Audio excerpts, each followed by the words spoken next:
තියෙන්නේ අපි ස්ලැබ් එකේ වගා කරපු නයිම් අමුවිරිස් වගාව. අපි මේවට බෙහෙත් ගහන්නේ අපි සාමාන්‍ය ටැංකි ස්ප්‍රේ ටැංකියක් බෙදා ගන්න ස්ප්‍රේ එකට හදාගත්ත මැෂින් එකක් තියෙනවා. ඒකෙන් ඒ වගේම අර පල්ලෙහා තියෙන වතුරට වල් තෙල් ගහන ඒවා එහෙම කරන්නේ මේ වැඩ කරන සේවකයෝමයි. ඉතින් ඒව දැන් කරලා මේකට බෙහෙත් ගහන්න ලැබිලා තියෙනවා. මේකට අපි කෘමිනාශකයක් ගැහුවා ගිය සතියේ. ඒ කෘමිනාශකය ගහද්දි මෙන්න වල් තෙල් ගැහුවට පස්සේ බටේ ඉතුරු වෙලා තියෙන තෙල් ටිකත් එක්කම කෘමිනාශක ගහලා සාමාන්‍යයෙන් පැල 200ක් 250ක් වගේ අන්න ඉවරට ඉවර වෙලා තියෙනවා.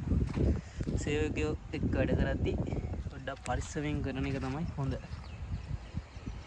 අපි ළඟ නැති වුණ ගමන් ඔන්න ඕක තමයි තත්ත්වය. මේ පේනවනේ මේ පේලි 1 2 3 4 5 6යි පේලි 7ක් විතර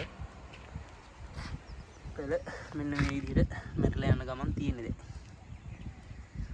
ඔයාලත් මේ වගේ වැඩ කරද්දි පොඩ්ඩක් පරිස්සමෙන් සේවකයෙක් ළඟ ඉඳන් කරන් ගියා තමයි මට කියන්න තියෙන්නේ.